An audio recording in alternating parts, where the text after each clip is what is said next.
I've combined Stoic philosophy and modern psychology to make a course designed to remove anxiety, and people are reporting that it completely removed their anxiety in less than 7 days. You can check it out at simplestoicism.com/anxiety.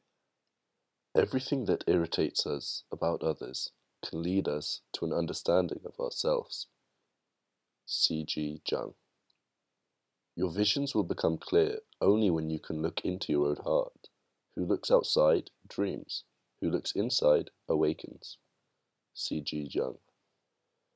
These are the characteristics of the rational soul: self-awareness, self-examination, and self-determination. It reaps its own harvest. It succeeds in its own purpose. Marcus Aurelius, Meditations.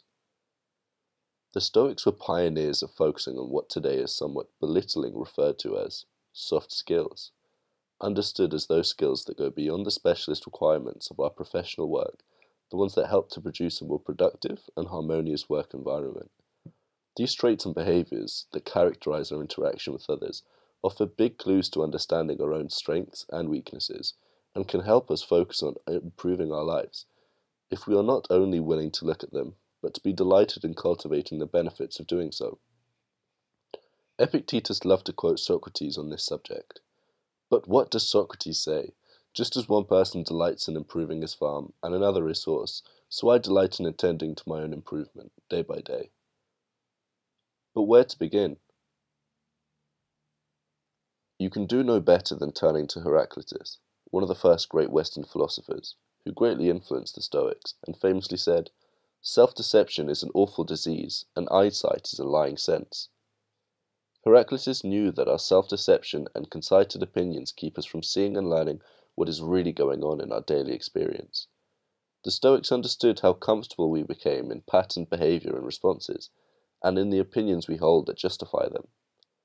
They gave a twofold prescription for practicing self-awareness, and surprisingly, it involved first being suspicious about our own perceptions and opinions of events until we test them, and secondly, taking an opposite approach with evaluating the behaviors of others, being sympathetic before being suspicious.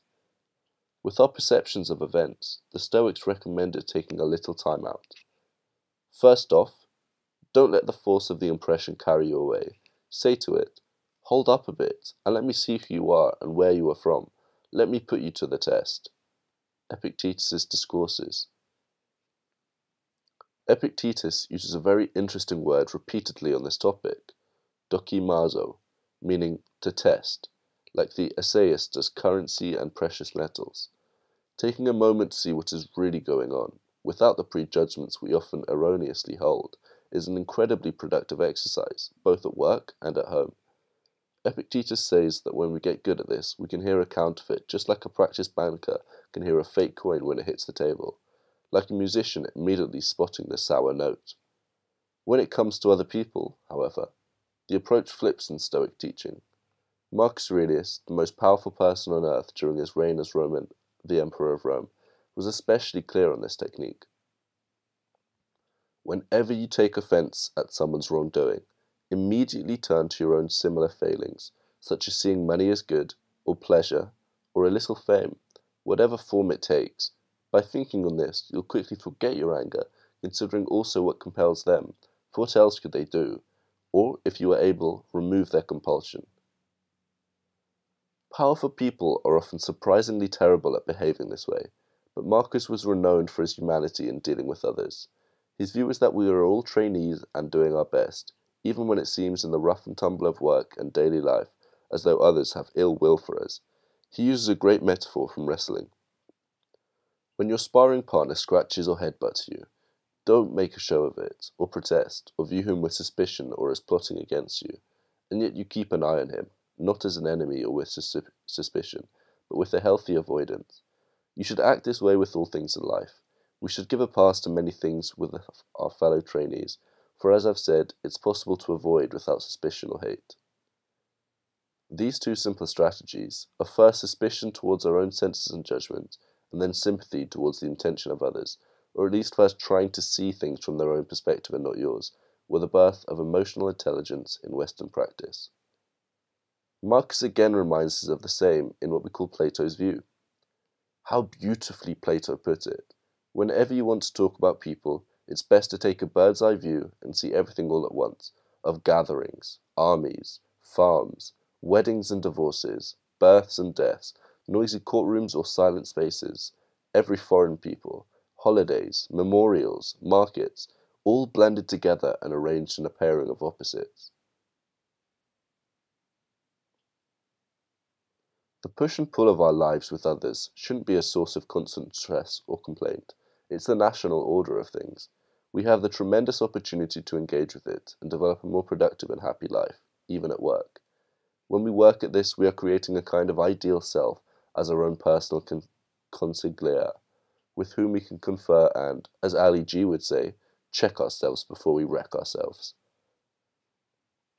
Seneca frames it as an exhortation to find our own Cato, someone we admire for their virtues in conducting themselves at home and in public, and that we can serve as a measure for our psyche. We can remove most sins if we have a witness standing by as we are about to go wrong. The soul should have someone it can respect, and by whose example it can make its own inner sanctum more inviolable. Happy is the person who can improve others, not only when present, but even when in their thoughts. Seneca's Moral Letters. Focusing on soft skills by practicing self-awareness and developing our emotional intelligence is at the core of what Stoicism offers us.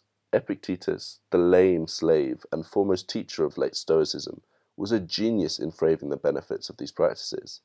Then what makes a beautiful human being? Isn't it the presence of human excellence? Young friend, if you wish to be beautiful, then work diligently at human excellence. And what is that? Observe those whom you must praise without prejudice. The just or the unjust? The just. The even-tempered or the undisciplined? The even-tempered. The self-controlled or the uncontrolled? The self-controlled. In making yourself that kind of person, you'll become beautiful, but to the extent you ignore these qualities, you'll be ugly, and even if you use every trick in the book to appear beautiful. Epictetus' Discourses. Today, let's try a little more suspicion with ourselves, a little more sympathy towards others, and take counsel with our own Cato, and enjoy the view from Plato's perch.